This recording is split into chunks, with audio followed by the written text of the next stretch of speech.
100 మందికి డబ్బులు ఇవ్వాలంటే అది కూడా కాదు. నేనంటే దీపాలంట, దీపావళి పండుగ రావాలి అంటే ప్రతి నెల 50,000 తీసుకునే నా కళలో దీపావళి రోజు. అవునా కదా?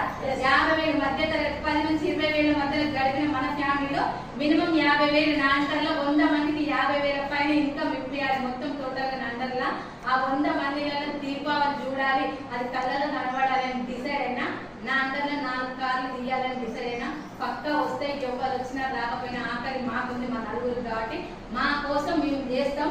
అందులో మీరు ఉండాలా, నిలబడాలా, నిలబడద్దా, ఆ ఇన్కమ్ లో మా పేరు కూడా ఉండాలా ఉండొద్దా అది మీరు డిసైడ్ చేయండి. అవునా కదా?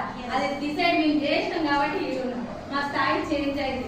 ఒక్కసారి ఆలోచించండి, భర్త చేసినప్పుడు ఏ బాధ్యత ఇస్తుంది? ఒక్కసారి చెయ్యాలని సార్ గారు బండి తీసుకుంటూ అది నడుస్తుండే కంటిన్యూషన్ చేస్తే నేను వద్దని దాన్ని తీసేసిన. అదే ఒకవేళ సార్ని తీసేస్తే వెస్టీ లేకపోతే నేను నిలబెడతాను మేడం. ఒక్కసారి ఎంత కష్టం చేస్తే తిరుగుతాను చెప్పు. 9 లక్షలున్నర అప్పుడు క్లియర్ చేసిన మేడం. ఒక్కటి అర్థం చేస్తారు యాజ్ అ లేడీగా నిలబడి.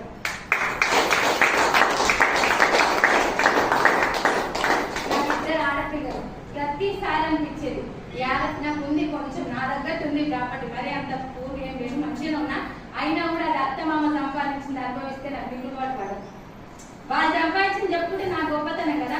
నా సొంతంగా నేను చౌటుపల్ల ఫ్లాట్ ఉన్నా, మా చుట్టాలు అందరం నా ఫ్రెండ్స్ లో కనుక ఇదే చెప్తున్నా. నా సొంతంగా ఒక ఫ్లాట్ ఉన్నాను. మొన్న రీసెంట్ ఏం చెప్పినా, నేను లారీ ఉంటే కదా అది తీసేసిన 9.5 లక్షలు అప్పు తీర్పునని చెప్తున్నాను.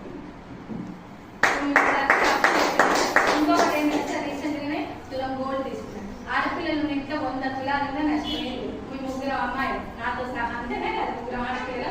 నాకు ఇప్పటి వరకు ఒక కొడుకు లేదు అని అనుకున్నా. నేను లక్షలు కోట్లు సంపాదించి ఫ్లాట్ ఇల్లు సంపాదిస్తే అల్లుడు కొడుకు అవుతారా కదా? ఖచ్చితంగా అవుతారు. ఎందుకంటే మా ఆయనని చూసిన వాడు వచ్చిన ఖచ్చితంగా అల్లుడు కొడుకు కావాలంటే అది అమ్మకి 10 లక్షలు ఆస్తుంటే నాకు 1 కోటి రూపాయలు ఆస్తుంటే అక్క అని పిలుస్తాను. అర్థమైందా? అక్కని పిలిపించుకోవాలి. నా అల్లుళ్ళకి నేను అమ్మలాగా కావాలని డిసైడ్ అయిన బట్టి వెస్ట్ స్టేజ్ లో నేను గట్టిగా బిజినెస్ చేస్తున్నా. నా పిల్లలను ఒకటే చెప్తున్నా, మీకు చదువు ఎంత కావాలని అంత చదువుకో కానీ వెస్టీజ్ బిజినెస్ నేను టేకప్ చేస్తే దాన్ని నా తర్వాత మీరే దాన్ని ఓనర్లు అని చెప్తున్నాను.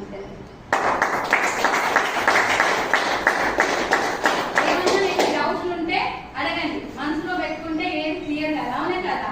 మీకు తెలియని విషయాలు ఉంటే తెలుసుకోండి, కానీ వెనకడగైతే మీ ప్రాబ్లం చెప్తే మీ అప్లైన్కి సొల్యూషన్ తెలుస్తుంది. అవునే కదా? మీ మనసులో ఏముందో